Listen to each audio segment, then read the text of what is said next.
It likes all the holes.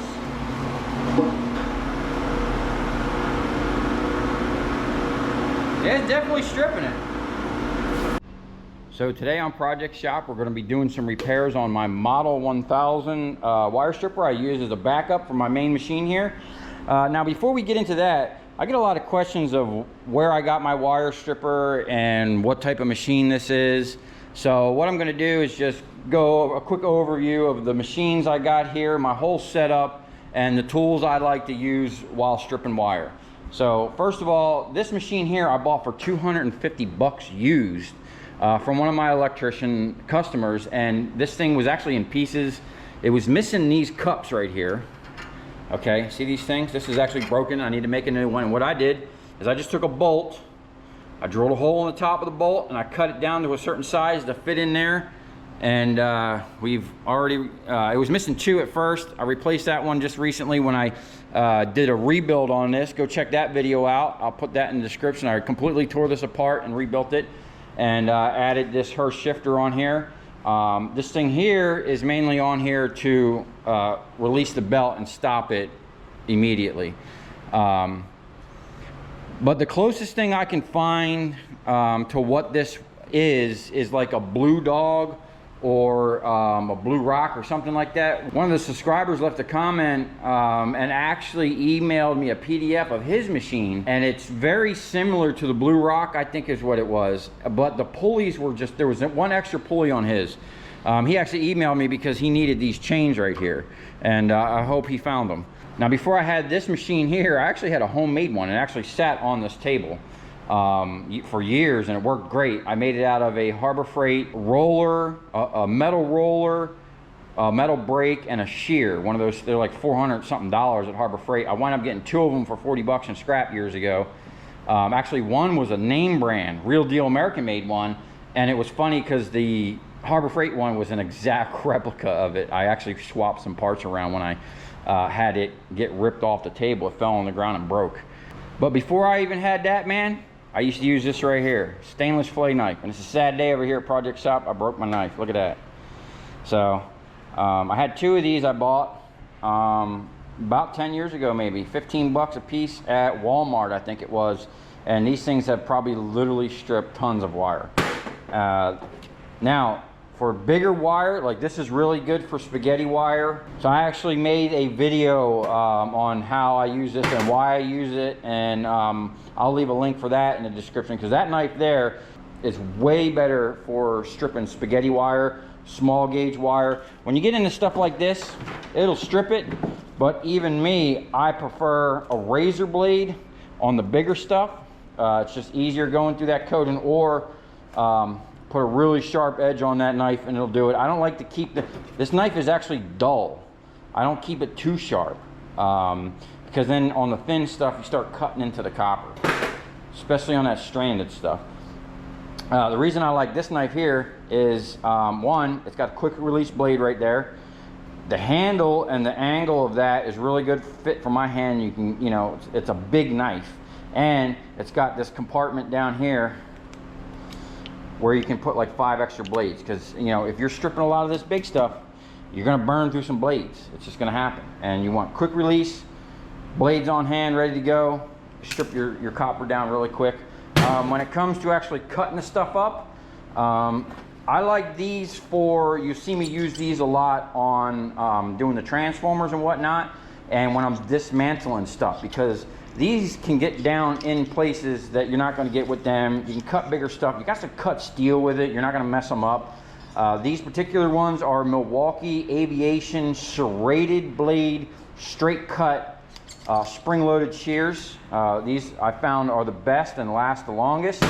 Now, when I'm using this machine here, I usually don't use that for this. I like this one.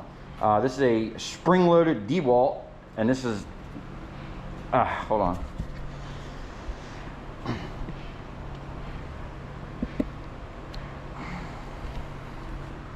There we go. This is the second pair that I've had. I had my other pair for years, and my other pair I have this cut off for 2 reasons. One, it's a pain in the butt.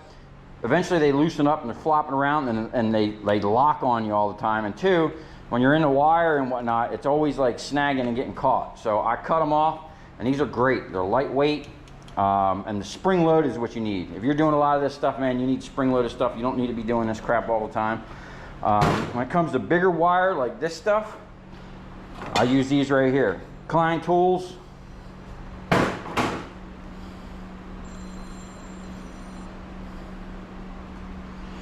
Oh, I think that's the wire stripper company. Hello? Yeah, speaking.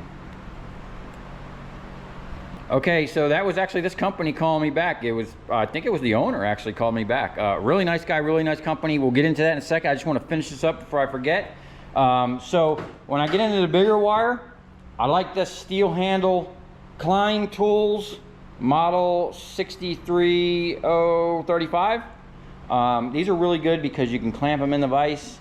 You can just jam them down in there and cut, and they pretty much last a really long time. I had another pair that I used for 10 years, and I cut a lot of metal with it as well. Now when you get into bigger stuff, this is my go-to, the Greenlee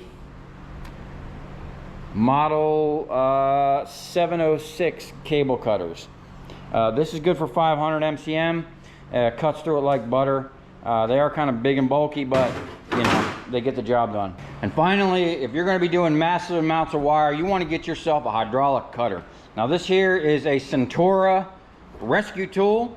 I basically bought 3 different jaws of lice, as you would call them, online. I got 2 cutters. The other cutter, which is bigger than this, I actually snapped right here. That's like the weak point. This cutter here, I actually did find it. I actually broke the other jaw. I got this one for like 200 bucks because it was already broken here. And then I went ahead and broke that. Still working great. The problem is this is like a 5,000 PSI system. You can tell by these couplers here. I have it adapted to a 2-speed 10,000 PSI pump. Not the safest thing to do. As you can see, I'm shearing you know, blades, but we're working on it. We're gonna get a bigger, better system, might even make our own. But this thing here is a game changer for chunking down big wire, and even stuff like this, because you can just jam it down into here and start cutting this stuff up to reduce its size. Now ultimately, stuff like this, what I'd like to do is take this stuff, chunk it up, throw it right in a pre-shredder for a granulator, you know, for my granulator right here, which is about to get mounted like over here. Because most of this wire here, I wouldn't even waste the time untangling it. You know, maybe this bigger stuff, you know, stuff like this is where I like to draw the line on what I like to strip through the machine. Now we're going to go ahead and try to strip all of this because I don't have a water sluice set up for the granulator. The granulator works. I've actually chopped a bunch of copper in it. I got it sitting over there in buckets that we will shortly start running through a prototype water sluice. Still gathering up some parts. I just gotta figure out my pump. Now, back to the wire stripper that I'm gonna be repairing here, the Strip Tech Model 1000. So I called this number earlier today just to see if I could get a PDF or a manual, because I had no idea if this company was still around, because the customer that I got it from said they bought it like 15 years ago. The interesting thing is the guy actually brought up the invoice where they bought it 18 years ago. I gave him the name of the customer and it was actually in their system. Really great guy. The guy Bobby over there, he actually sent me a PDF of the, let me see here. They still make it. They actually have modified this since, and it's actually a little shorter. And he actually, really nice guy, gave me a lot of information on this machine, told me some cool things. But this is what I wanted right here. Right here. Okay, see this stuff here?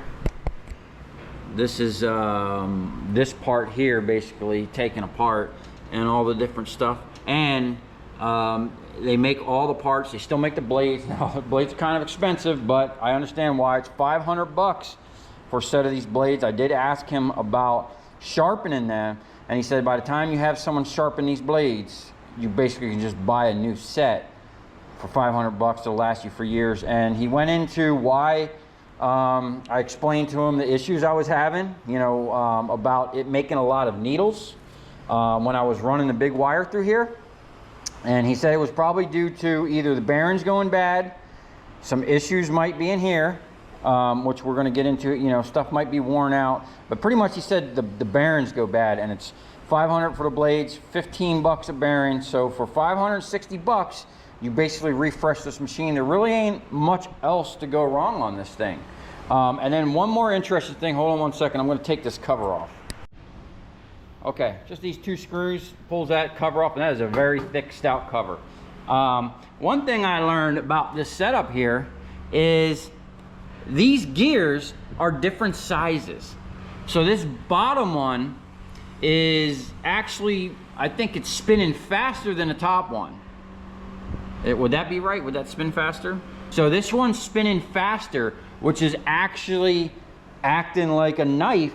This is cutting the wire. Very interesting. So another interesting thing about this machine, he was explaining to me, you could run like 2 or 3 of the same size wire through these holes. Now where the teeth are the same, like up here, you could probably run 3 of the same size wire here and over here. And he was telling me you could run 2 500 MCMs through this at the same time, which is actually pretty incredible. And now we're really going to get this thing dialed in, because I want to see that happen.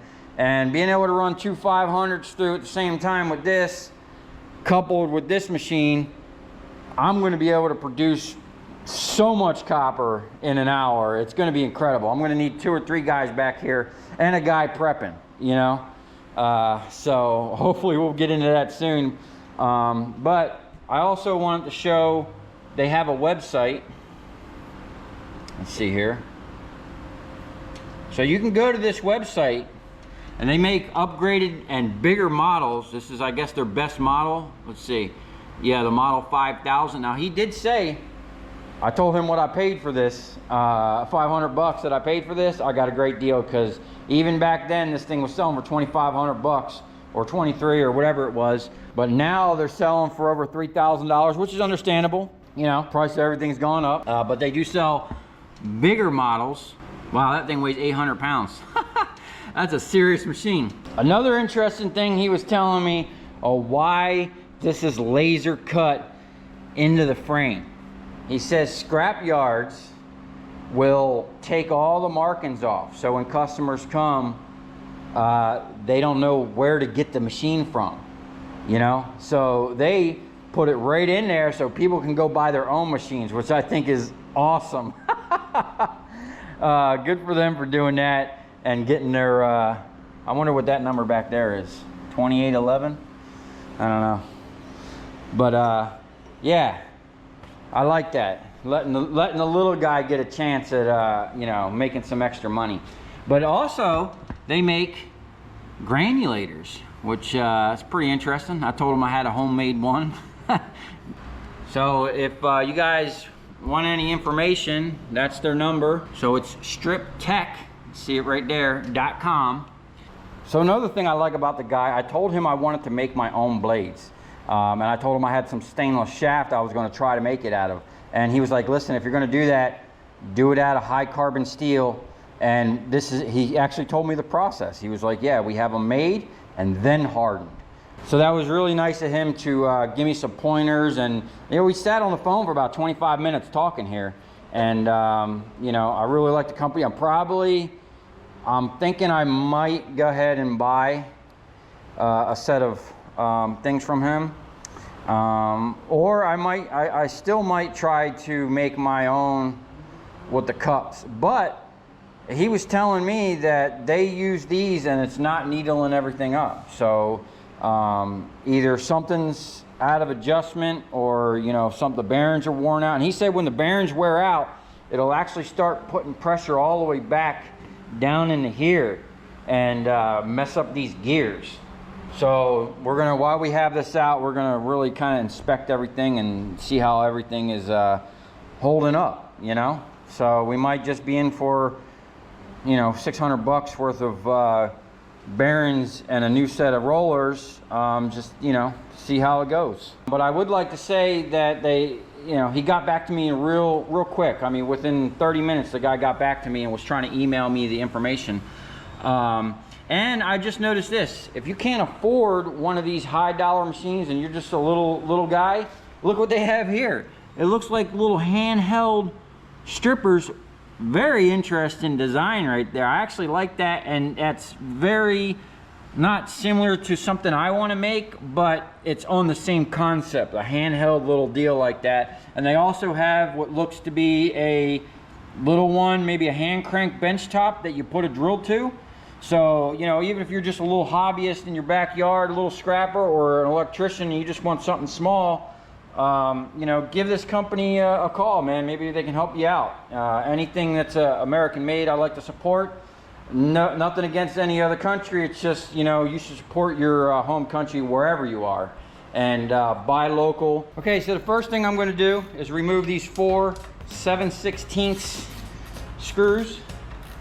Now, I probably could have got on this with the impact, but up here, I would have had to take the wheel off.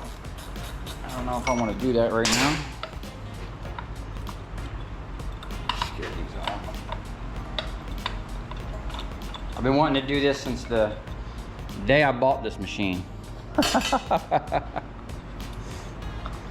I've been like that since I was a kid, man. When I got my first bicycle, I basically took that thing all the way apart, every nut and bolt. And this carriage should just slide right there. Oh. There's our 2 keys. That's what we need to get. See that? That's what fell out. So we got that. Did we push our pins out? I might have slid the pins out. Oh no, we went over top of the pin. Or at least one of them. There's one. There's a roll pin. No, this ain't any fault of the company. Bad design. This is my fault for... Oh, what do we got here? We got to take the drive shaft loose. Alright, looks like we're going to need Allen keys and whatnot. I might have to bump this around. Probably should have this unplugged.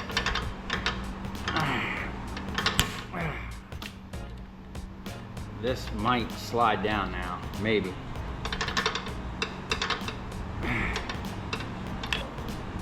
Let me get my special tool, which is a flathead screwdriver, and see if I can't just gently work that down off of that shaft. Probably get the best.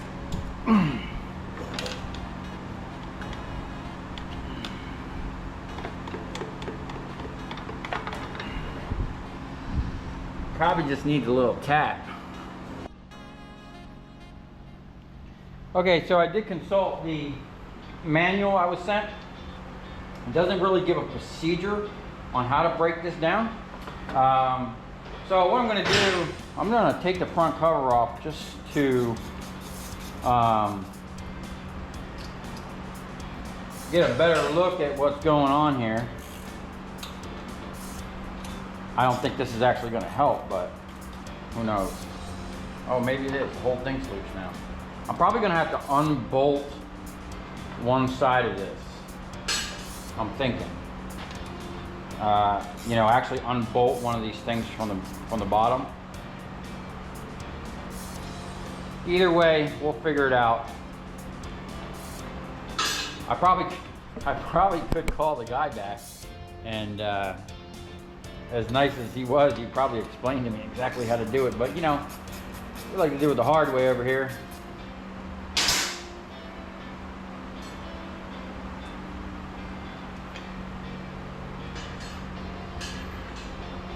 Huh, okay. So these bolts on this side here, I'm probably going to put them right back in because they were a different size. Now this is not the original color. I went ahead and painted, had my guy hand scribe that, and I put that edge on there to make it look a little nicer because it was as the guy said, 18 years or whatever. The guy bought it in 2004, I think he said. So it's been a long time. Now, either way, I'm going to have to separate this and probably just pull this off here.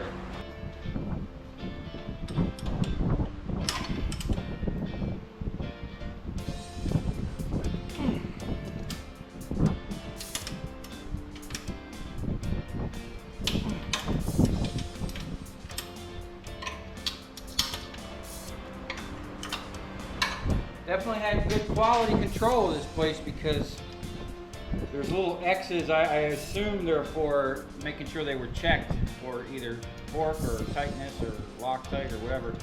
But everything on here is tight. Like, I don't think anything's ever been maintained on this machine or taken apart whatsoever. Because I asked the guy I got it from and he was like, we never had the cover off. You know, which is the first thing I did because I wanted to see how that operated. Okay, and there's the bearing. It does feel kind of rough. Not bad, I don't feel like grinding or anything. But it is probably time for a new one. Now getting that out of there, that's a job.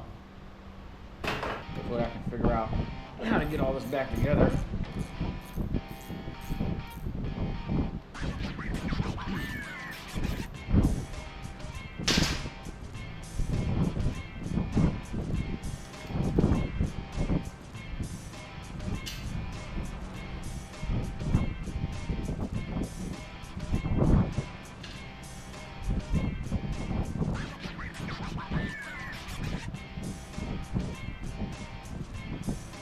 Bad. Now that bearing there I can get out really easy. You can just knock it right out that way. He said they were 15 bucks a piece. Everything on this machine I can get parts for. I'm gonna go grab a rag real quick. Beat it out. So we're just gonna give this a little love tap. I am using a small hammer. Oh. See if we're making any progress. Oh yeah, we're moving. Shit, we're moving pretty good.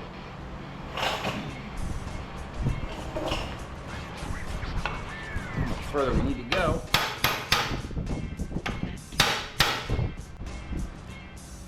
Okay, so I put a punch on here, and this one punched right out. And if you can see, it's got two little grooves in that pin. Put that up there so we don't lose it. And this thing came right out. Bang, look at that. Okay, probably should have done that right off the bat, but I still think I have to pull that off to get that out of there. So either way, I'd have to knock that down. But check it out, there's like a little spring in there that holds that pin. Where'd that pin go? Like little springs to hold that pin. Now I don't want to go back in there. Anyway, we'll just have to be mindful not to lose. Oh, the spring's coming right out. Look at that. We're gonna put all that up in here so we don't lose it. Okay, we're just gonna put a little bit bigger pry bar on there.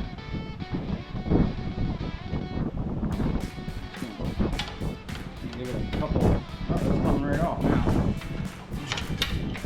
Bang, there you go. There it is. It was just in there tight. See, it got like some dried up grease in there. Probably holding it up.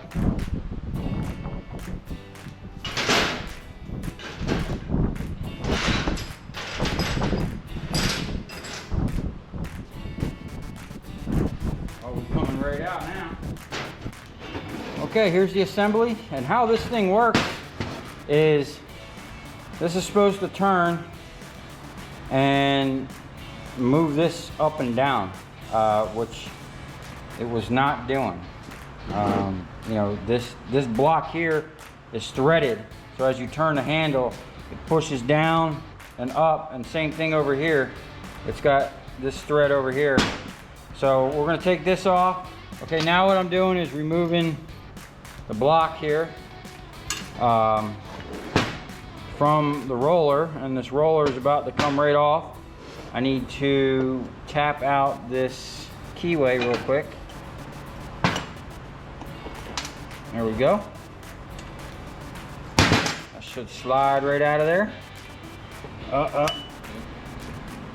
Clean that up a little bit, make it slide a little easier.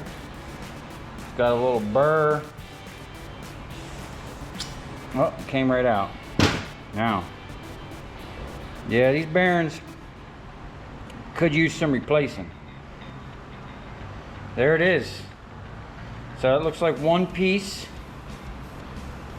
All these blades up until here look like they're the same exact size and same spacing, which is probably why he was saying that you could run 2 and 3 wires at the same time. And then all these are the same up until here, it looks like. Or maybe from here to here, and then this actually from here to here, and then maybe these look different, and these are definitely different. But there is a lot of plastic stuff down in here. We'll get this up on a wire wheel and cleaned up really good. And I don't know if we can actually sharpen those. They don't even look dull. They still look pretty sharp, but probably wouldn't hurt to get a new one. Now here's the deal here, and why I took this off, because I noticed that there was these Allen keys back here that loosened up, and you know, these are supposed to spin. As you can see, all this is moving around, not supposed to move around. So let's just go ahead and take this off. Oh, and that is a special screw. Definitely don't want to lose those. Oh, the whole thing came out. Shoot. So I just oh, wait a minute. What happened here? We had 2 more sets. Was this on the bottom side? Okay, so it looks like the 2 washers are on top and bottom, probably thrush washer situation. And then the gears, it's another big washer there. That's probably going to be the same as this one here.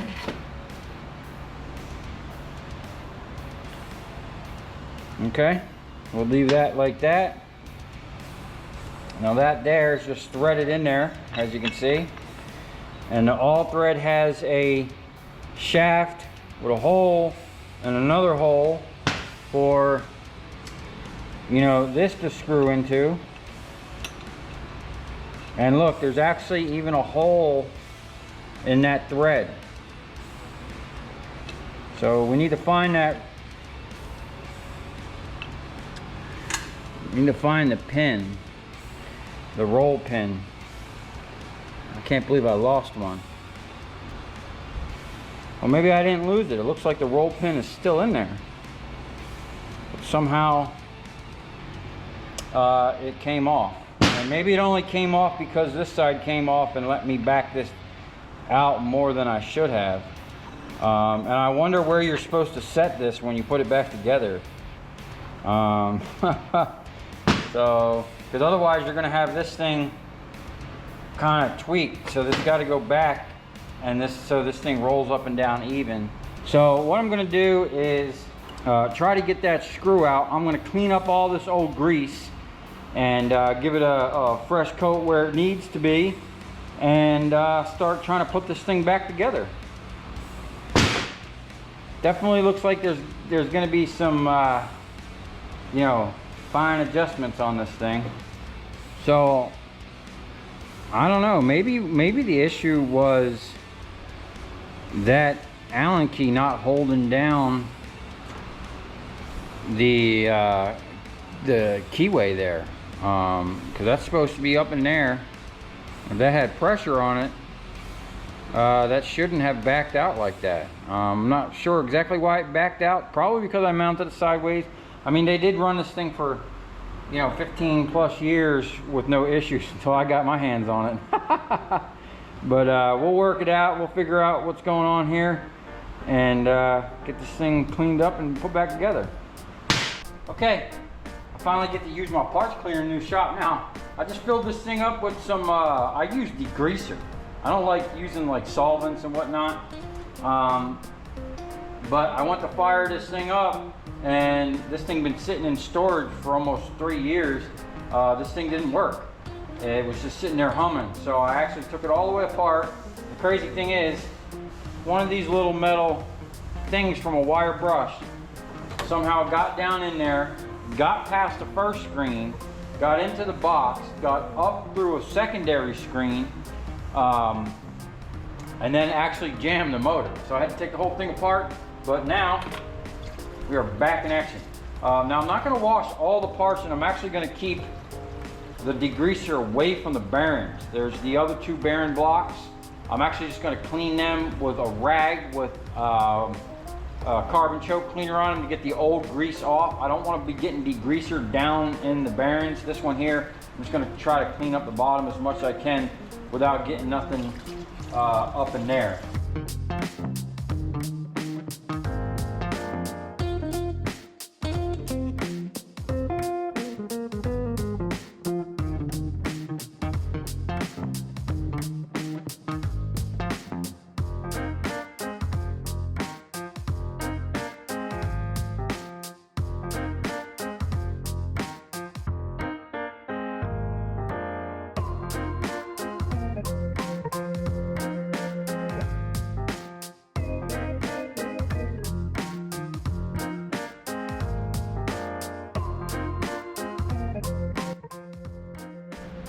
Okay, we got them mostly cleaned up. I'm just gonna come back with a little bit of parts cleaner in certain areas. I did put this one in the parts washer, but I kept the degreaser away from the bearing and kind of just worked down here.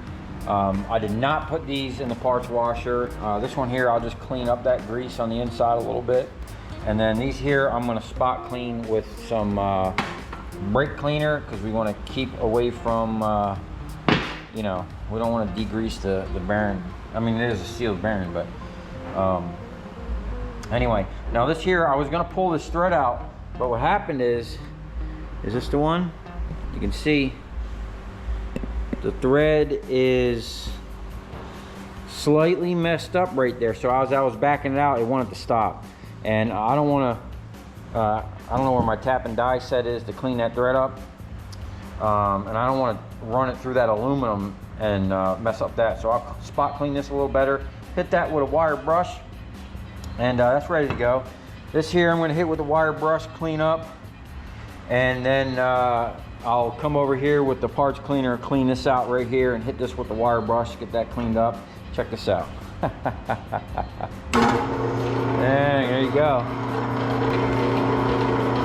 So I was thinking of different ways of trying to make this spin faster. And what I think I decided to do is I'm gonna try to get a variable speed motor. Something where I can just have a dial and crank it up a little bit, you know what I'm saying? Anyway, I'm gonna get this all back together real quick, because I'm really excited to see if I can't strip 2 or 3 wires at the same time through this thing, you know what I'm saying? That'll be a game changer. If I can run 2 sets through here and then be running that machine at the same time, because this one here spits out basically twice as fast as this. So if I can set 2 up in here and then worry about just feeding that thing, man, we're gonna be chewing through some wire over here.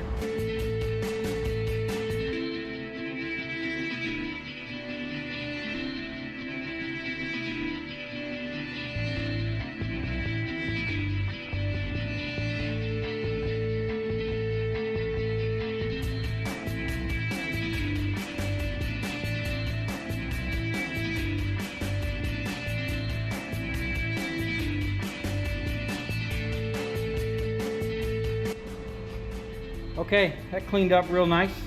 Got all this cleaned up. Now that's as far as that thread wanted to back out of there, so I cleaned one side and backed it out and cleaned the other. I'll put grease on it, run it through a couple times. I'll put grease down in there. Everything's been degreased, looking real nice.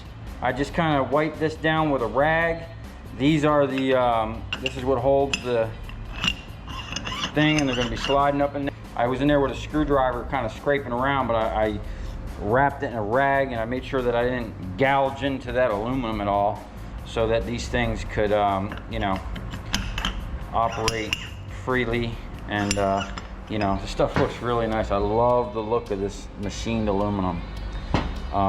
So I'm gonna go ahead and start greasing up the parts that need to be greased and try to assemble this thing back together. I might have to revert back to the video to see how I took it apart, but I'm just gonna jump right into it and see if I can't do it.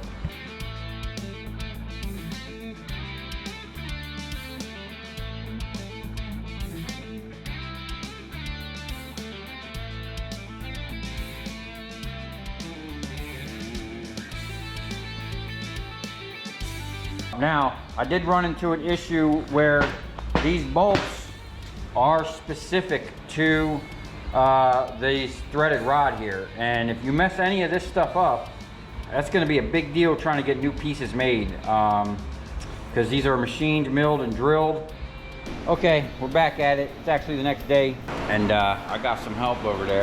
So I'm gonna hurry up and get this back together so we can strip some wire. Now, I lost my roll pin yesterday and I didn't have a chance to go get another one. So what I did is I went and found some little nails, and this one seems like it fits the tightest.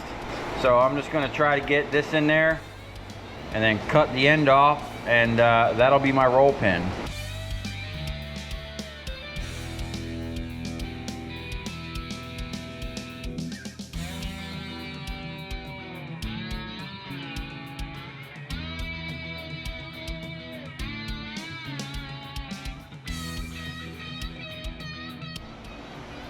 Okay, we're making progress. I got it back together, and basically this is how it works.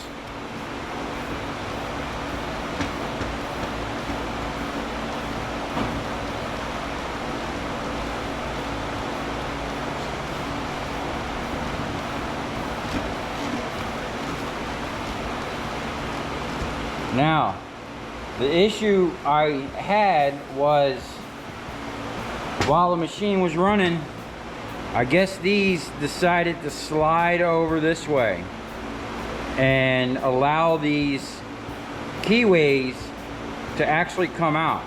So what I'm gonna do is I'm gonna put a zip tie on the back side, the smallest zip tie I can find, or maybe even just a small piece of copper.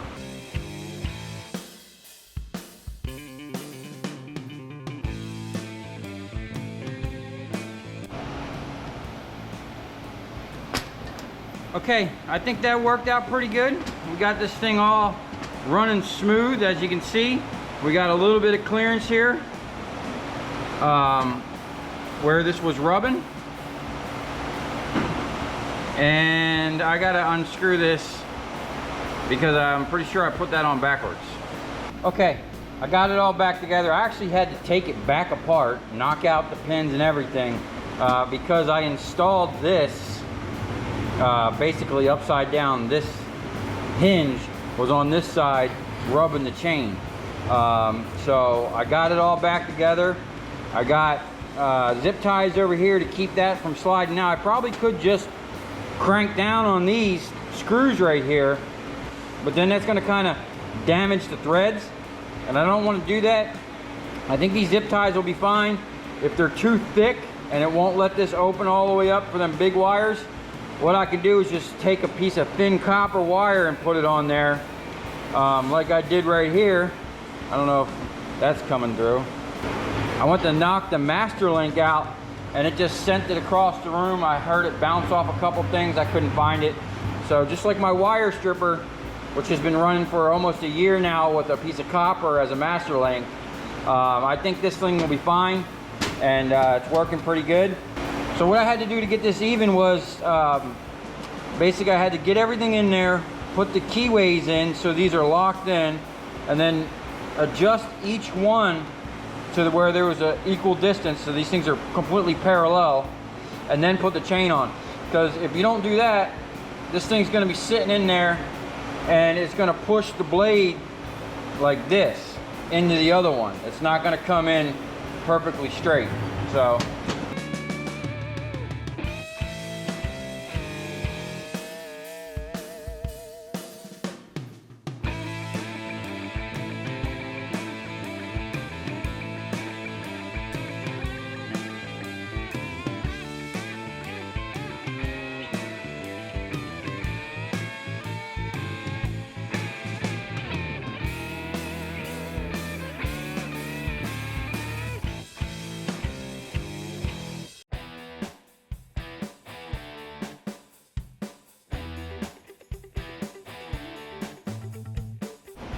Okay, we are one step away from stripping wire. Seems like everything's working good.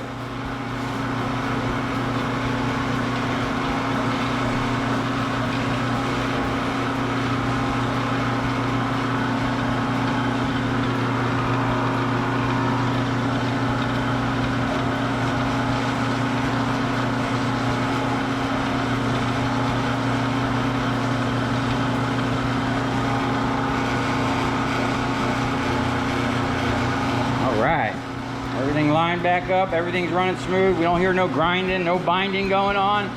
And hopefully the only issue was those things moving around and little tiny 5 cent or less 1 cent zip ties for the fix. So I'm gonna put the plate back on, put the cover back on, and then we're gonna run some wire, see if we can't strip 2 and 3 pieces at a time.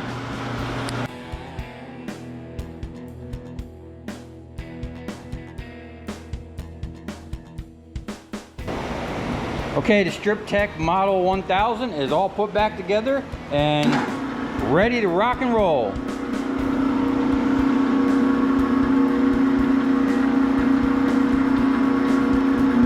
Okay, I'm going to run a couple test pieces just to see what's happening.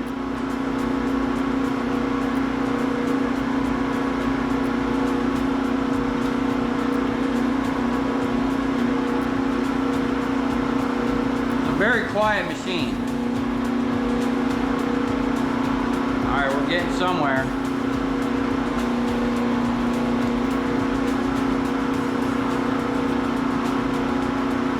So it's cutting it.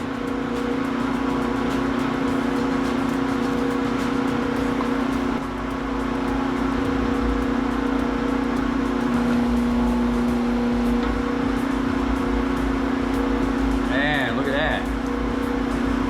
It started cutting into the copper a little bit. It did peel it pretty good.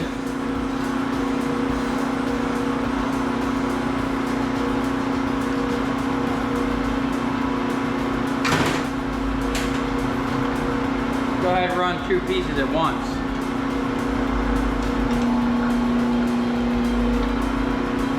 Dang. Alright. Yeah, it's cutting it, but it is needling it up. See that? It's getting into it. It did cut them both at once though.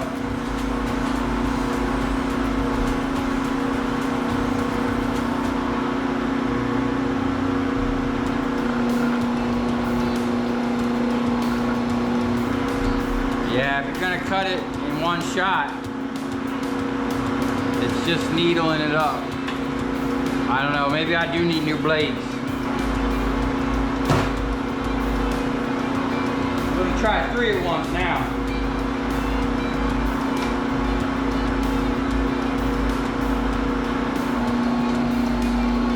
Ha ha ha!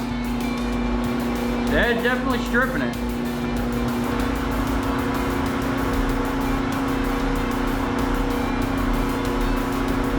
Kind of needled up.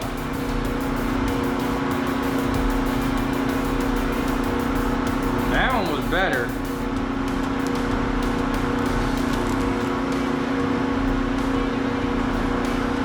I think if this had a second roller, a second set of rollers, it'd be the way to go. I just don't see how this isn't going to needle all this stuff up. I don't know. Maybe I need to dial it in better. But, I mean, this is the only dial it has. Now, I really like the idea of a one knob system here to adjust everything rather than what I have over on my other machine here. I wonder if I put this through a bigger hole. Oh, it's just shredding. Dang. Back that off a little bit.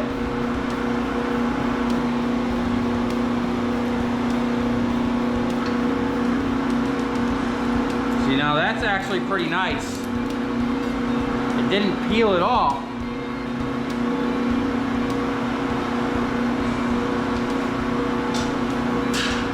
But I am sticking this in a way bigger hole.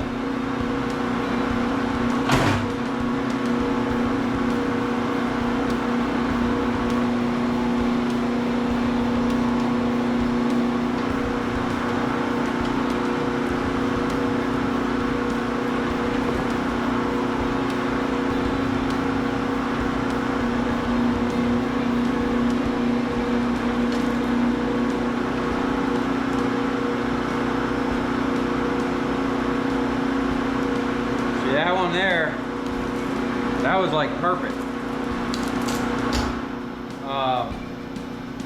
That was really nice.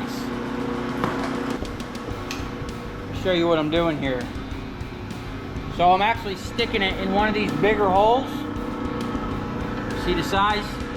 Like you would think you'd want to stick that in there, or there, or there, but look, when you stick it down in here, it actually does what I would suspect a regular wire stripper with a V-bottom like this one, where it has the cups on the bottom on one side, you know, and the blades on the top. So it's just gonna find a hole. Oh, no, that one got off. That one got screwed up. No, it's actually cutting. It did cut a little bit. Okay, gonna open this up.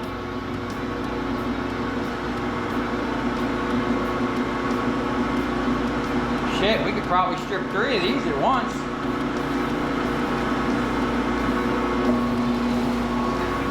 Woo, look at that.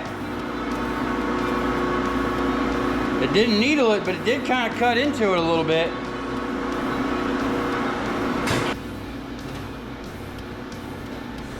All right, let's try 3 at once. Woo! Yeah! Look at that. That did pretty good. I'd be okay with that. If you were stripping longer pieces, I mean, we're right on the verge of cutting into it. You can actually see it kind of getting in there. And I think if there was a spring on there, we'd be able to eliminate some of that. But this machine here, it likes all the holes.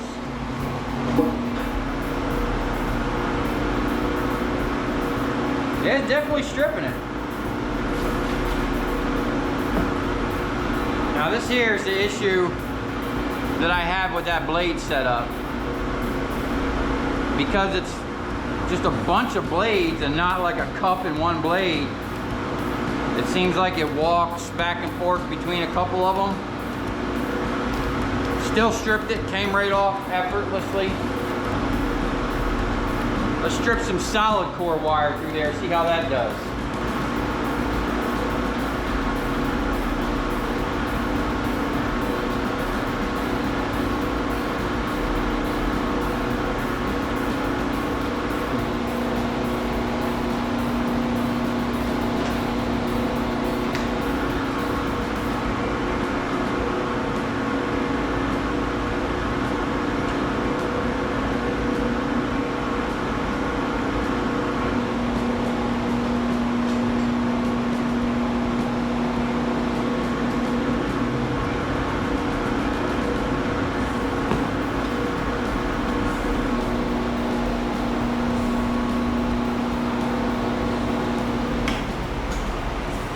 Now that is stripping it right off of there. Now let me see if I can.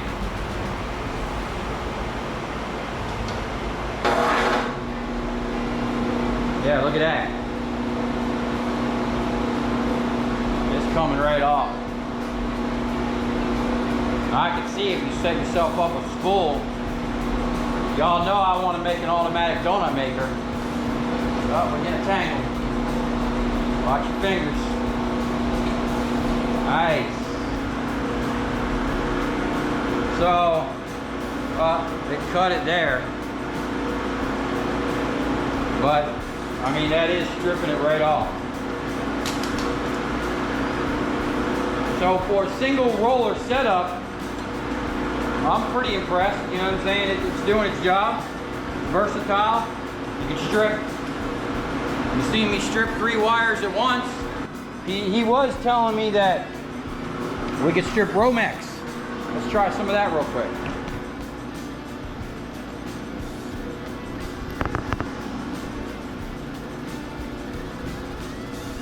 Now Romex through my other machine does pretty good, but the best thing is to have it flat. And I don't know. Oh, look at that. Dang, it's taking it right off. Oh, it's hot. Yeah. Uh-oh.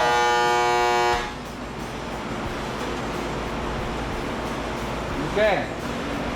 All right, so we might have been squeezing that a little hard and kind of got bound up. Let me clean this up and then we'll try that again. Okay, let's try that again, but this time maybe without all the binding and grinding.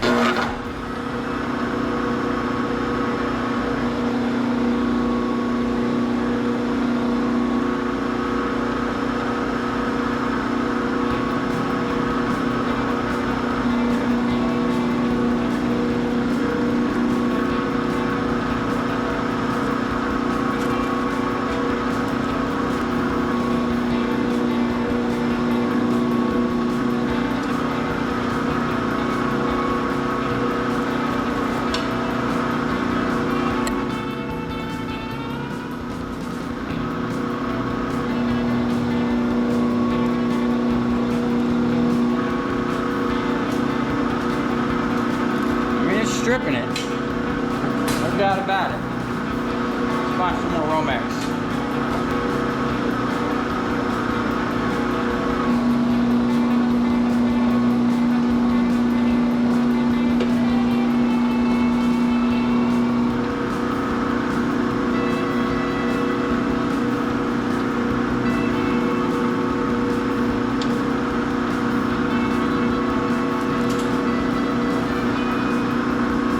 Only had 2 wires in it. I mean, it did kind of strip it in one pass.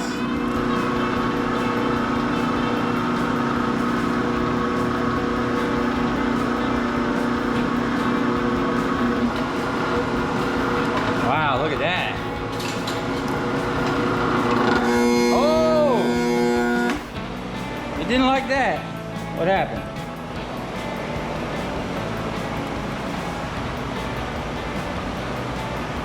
That's tight.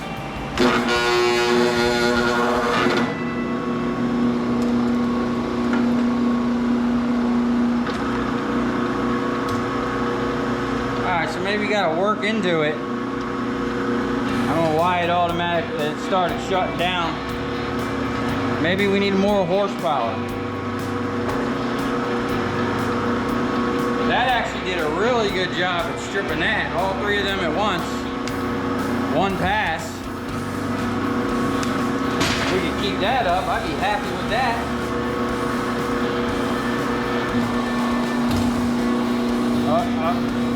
Here's the issue. We're binding up in the front.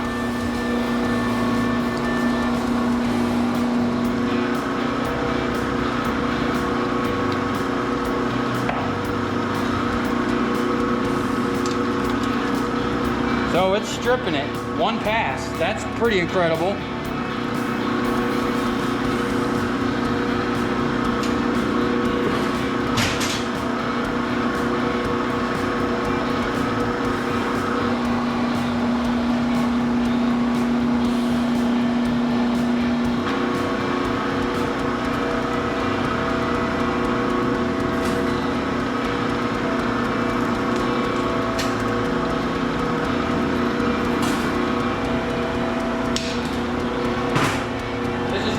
Thick solid core right here, Romex.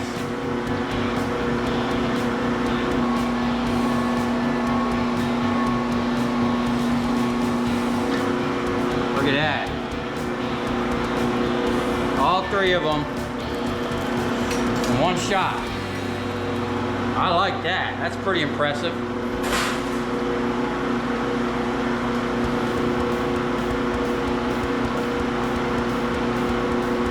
at that, a little more beans.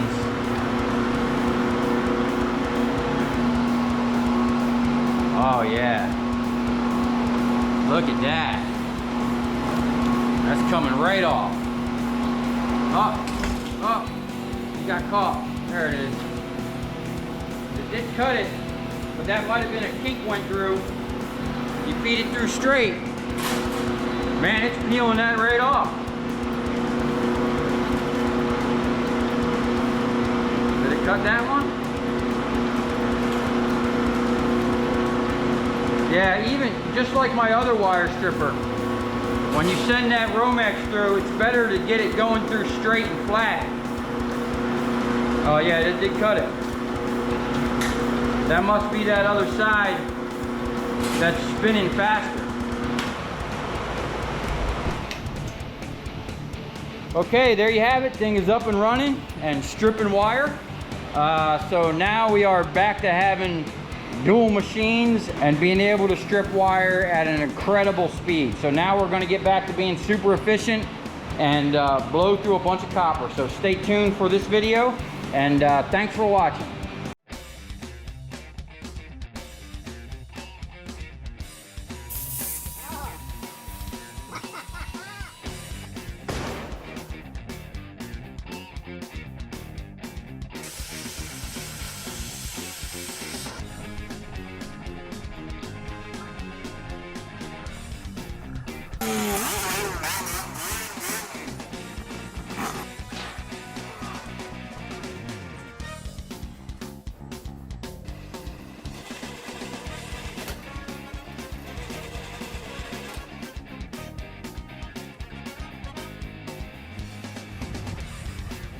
I'll tell you where we're going, right to the scrap yard.